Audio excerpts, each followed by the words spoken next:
Namaskaram, Sadhguru. Indians don't know the greatness of this culture. How to bring back the pride, Sadhguru?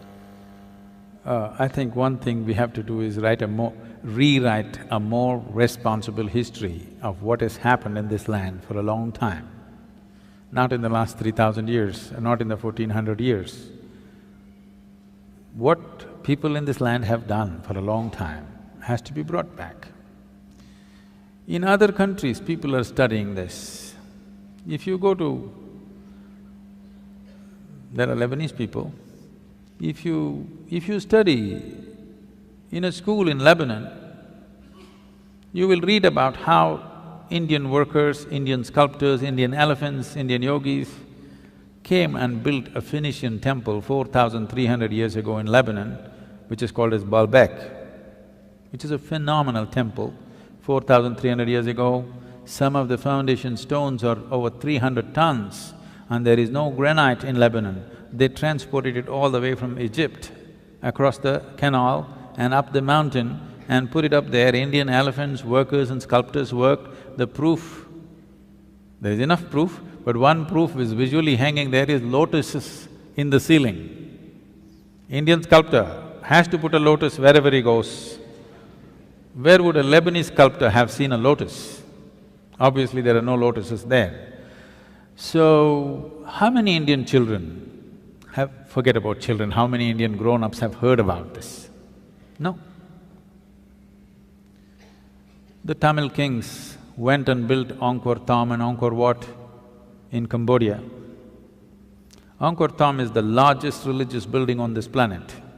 The intricacy and the engineering, the sheer design and engineering of how these temples are built, if you go and see, you will feel proud of being a human being, because if human beings can think something like this 1,000 years ago and manifest it, it is too much.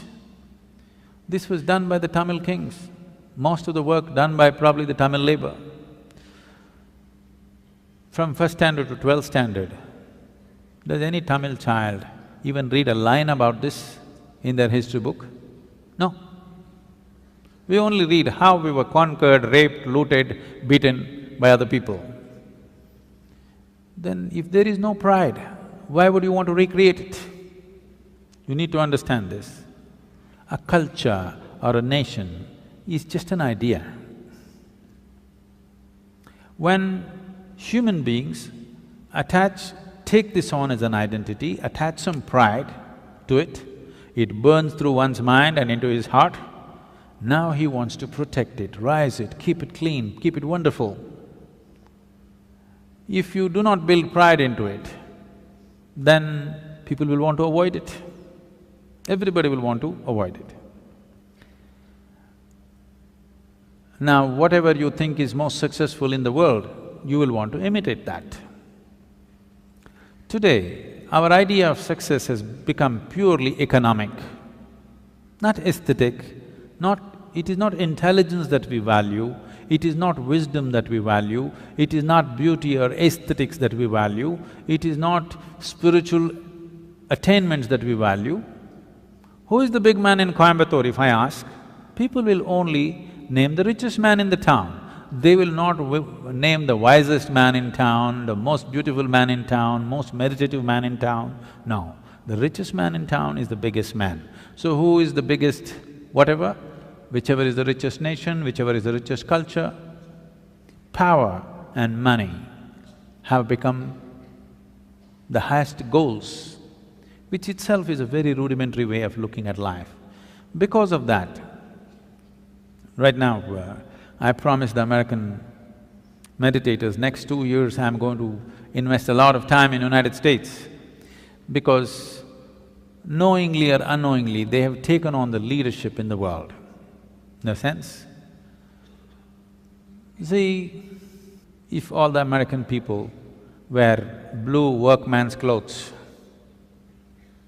half the world is wearing Americans' workman's clothes. You just go to any city, Mumbai or Chennai or Bangalore especially, you look down below the knees, more than 60% is wearing blue denims. When we have the most intricate weaves, there are over 120 weaves in the country which are unique and many of them are dying. No other culture on the planet has the variety of weaves that India has. All of them will die. Chinese silk is going to kill it unless all of you ladies make at least 20% of your wardrobe into handmade Indian weaves. They will all vanish in the next 10, 15 years. Why is everybody wearing not even American executives' clothes, American workman's clothes? As if that's not enough, if they tear their trousers, everybody tears their trousers. Yes. It's all torn, but in a very expensive way. Now, if Americans put carbon dioxide in a bottle and drink it, even a kindergarten child knows human body needs oxygen, not carbon dioxide. But because America drinks carbon dioxide and says this is the real thing, more than half the world drinks carbonated water today. If you go to one of the remote villages here, there may be people, not in this area maybe, but anywhere else if you go, they might not have heard the word yoga, but they know what is Coca-Cola. Okay? So, I thought if Americans tear their trousers, everybody tears, Americans wear their pants down in their seat, everybody does the same thing, Americans drink carbon dioxide, everybody does that. So I thought if we can get America to meditate, the world will meditate.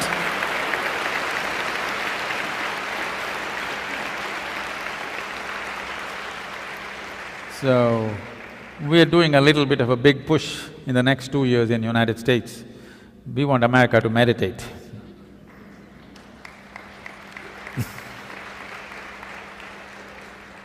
They're kind of getting ready, they're tired of the carbonated water.